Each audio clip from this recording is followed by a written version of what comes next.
Las políticas de corte fondomonetarista implícitas en los diversos y fallidos planes del gobierno mexicano no estuvieron destinadas a sacarnos de la crisis y generar nuevo desarrollo, sino exclusivamente enfocadas en asegurar el puntual pago de la deuda externa.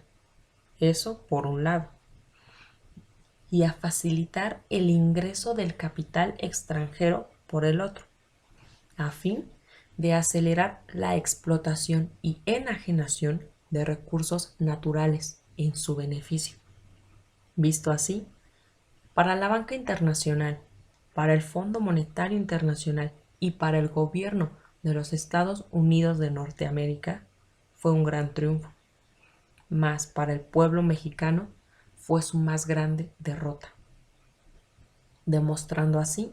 que es urgente rechazar las ideas fondistas que están trayendo daños irreversibles a nuestra economía, ya que las soluciones existen simplemente con retomar los ideales de un nacionalismo mexicano, salvaguardando así el dominio de la nación sobre sus recursos naturales, fortaleciendo la soberanía nacional y el control de la economía en beneficio de las grandes mayorías y no de la minúscula proporción de poseedores de un gran capital nacional y extranjero.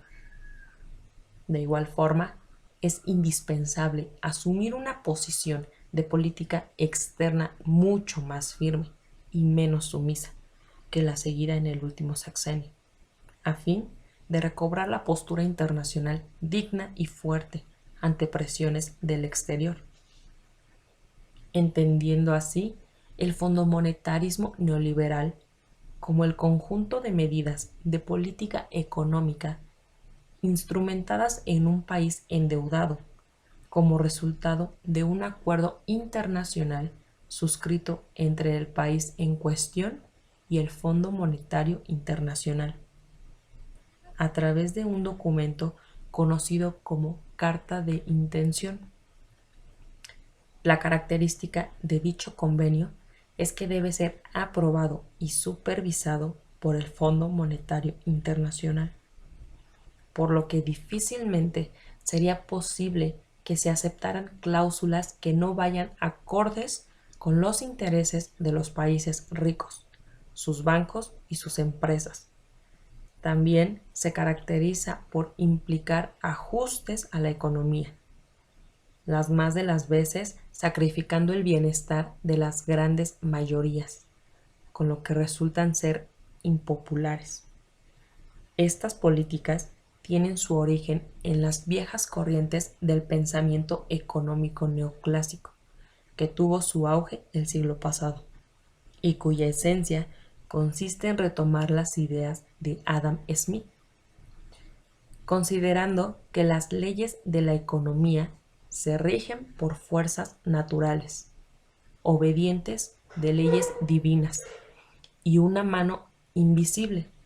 por lo que los individuos, actuando en plena libertad, generarían la riqueza para ellos mismos y para su nación. Visto así, la teoría neoclásica confiere a las libres fuerzas del mercado la decisión individual de las personas como un papel central, por lo que el Estado pasa a segundo término, restringiendo al mínimo sus funciones. No debe oponerse a la acción de los individuos, en este caso los empresarios, en la búsqueda de un interés personal. En su aceptación actual, estas ideas se aglutinan dentro de la nueva teoría económica, estructurada en los países ricos, encaminada a explicar y hacer frente a la crisis económica de los años 80. Surgen también a raíz del fracaso del keynesianismo en la mayoría de esos países, ya que su aplicación agravó los desequilibrios de dicha crisis. Por eso mismo, el fondomonetarismo, visto como una variante del neoliberalismo, aparece como un conjunto de recetas de política económica destinadas a aplicarse en los países del tercer mundo que enfrentan serios problemas de endeudamiento externo con países ricos, aunado a la carencia angustiante de las divisas para su desarrollo. La idea de aplicar estas fórmulas es ajustar las principales variables de sus economías, no propiamente a que solucionen su crisis interna y se genere un desarrollo económico y social, sino para que se organice la explotación de los recursos naturales y financieros en función de asegurar el pago oportuno de la deuda. De igual manera, aplicando estas leyes en política económica, se garantiza, por una parte, la supervisión de su economía por el Fondo Monetario Internacional y por la otra se asegura la posibilidad de una mayor aceptación del capital y mercancías extranjeras en otro país, lo cual viene a ser el elemento que facilita en esta etapa la expansión de un capitalismo internacional. El Fondo Monetario Internacional es un organismo que adquirió una enorme impopularidad, precisamente a raíz de que la mayoría de los países endeudados suscribieron con él aquellas cartas de intención de corte neoliberal, lo cual generó una serie de ajustes económicos altamente impopulares, puesto que afectaban en particular a las clases más desprotegidas de esos países. Recordemos, pues, que este organismo surgió en 1944 a raíz de la Cumbre Internacional de Bretton Woods, teniendo como meta inicial favorecer y propiciar la cooperación monetaria internacional, a la vez que brinda ayuda financiera a países que se presentan por problemas de desequilibrio en sus balanzas de pagos. Todo país miembro aportaba una parte de su reserva monetaria, la cual depositaba en las filas del Fondo Monetario Internacional, establecido en Washington, y eso le daba derecho a utilizarla en caso necesario como parte de sus activos en el exterior. El Fondo Monetario Internacional es un organismo de cooperación y auxilio que opera más o menos hasta finales de la década de los 70, pero poco a poco fue cambiando esa fisonomía a fin de presionar a los países pobres a que se subordinaran a los intereses económicos de los países ricos, tratando de dar respuesta a los desequilibrios surgidos a raíz de la crítica, la situación a finales de la década de los años 70 y 80. Es por esto que en el nivel de los países ricos se ha aplicado con ciertas variantes la reagonomía y en los países endeudados mediante ajustes económicos, los mismos sugeridos por el Fondo Monetario Internacional. Llamaremos neoliberal aquello que intenta retomar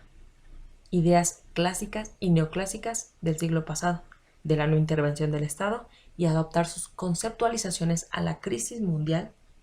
siguiendo principios más fieles y mucho más ortodoxos. Pero dentro de tales puntos, el más significativo y común es el insistente seguimiento de la llamada teoría monetarista de la moneda,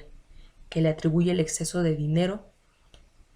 el papel central responsable de la inflación. Por ello, se emplean a veces indistintamente el vocablo neoliberalismo, monetarismo y fondo monetarismo, porque en realidad son parte de lo mismo, aunque el monetarismo sea la explicación neoliberal de la inflación y el fondo monetarismo sea la adopción integral de todas estas ideas por parte del Fondo Monetario Internacional. Existen algunos autores que retoman el estudio de las leyes del dinero desde el siglo XVIII, expresando que la moneda y los precios se rigen por la ley de la oferta y la demanda,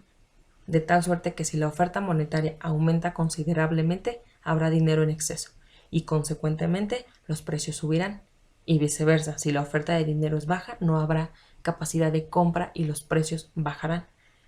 como efecto de una reducción global de la demanda, debiendo existir un equilibrio estricto entre la oferta y la demanda.